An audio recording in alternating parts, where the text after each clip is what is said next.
Фенове ли сте на дневниците на вампира или Vampire Diaries? Ако да, това видео е за вас. Поръчах си от Amazon техни пръстени и някакъв тефтер. Мисля, че е празен, но не знам. Започнах да гледам този сериал, защото знаете, че искам да стана актьор и изключително се радвам, когато видя, че има българка, която участва в такъв формат, в такова шоу и той е холивудска звезда от български произход. Просто много се зарадвах. И означава, че всеки може да си сбъдне мечтата. Добре. То малко. Окей. Добре, интересно, гледам, има от тяхните пръстени. Мислих само това, че, че ще е по-голямо. Нека да отворим. Това ще го останете накрая. Да видим пръстените. Заради пръстените. Има и такова, има. Има и снимки или стикери, как се казват. От Деймън, от цялото семейство. Това, тук къде завършват. Тук и ето това. Няколко. После ще ви ги покажа. Нека да започнем с ето този пръстен. Майко, че е красив! Вече няма да изгарям от слънцето, защото като излизам направо да ви кажа, я да го отворя. Майко, чудесно, браво, вижте го. Сега ще ги сложа всичките. Като дете се радвам, аз съм на 16 години, ми трябва такива неща да не ме вълнуват, но не ме интересува. Добре, мисля, че този е на Деймън или на Стефан. Едно от двамата, но мисля, че това е на Деймън. Това мисля, че е на Стефан. Добре.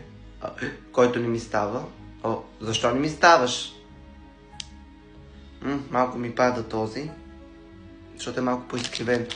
И сега искам от вас, които са стигнали в сезон 7-8, нали, да ми кажат на кой е ето този пръстен. Третия, това е третия пръстен, ми кажете на кой е, да видим дали ще ми стане.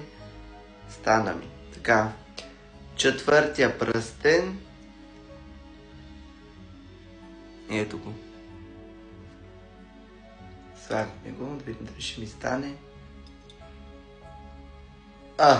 Те малко ми падат на тия ръце, ама не ме интересува. И този, но не по важност, който е много красив и той, вижда ли се, не фокусира тази камера? Ето така изглежда. Къде да го слагам? Айде тук.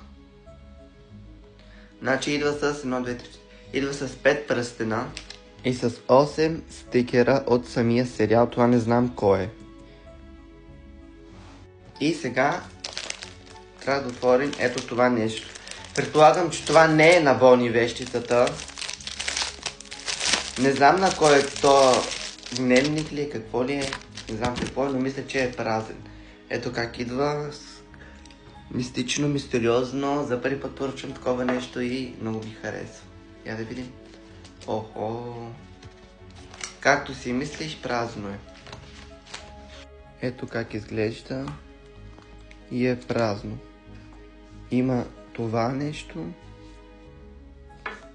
И ето това нещо. Кука и не знам това какво е. Не знам какво ще правя с това. Мисля, че ще си го оставя и когато стигна в тези епизоди ще разбера какво е. Надявам се да го покажат, нали? Иначе защо ще го такова. Ето и всичко да видите, пръстените, стикерите, дневника или каквото и да е това нещо. И да, това е. И за накрая ще ви оставя с His Matos Encendia.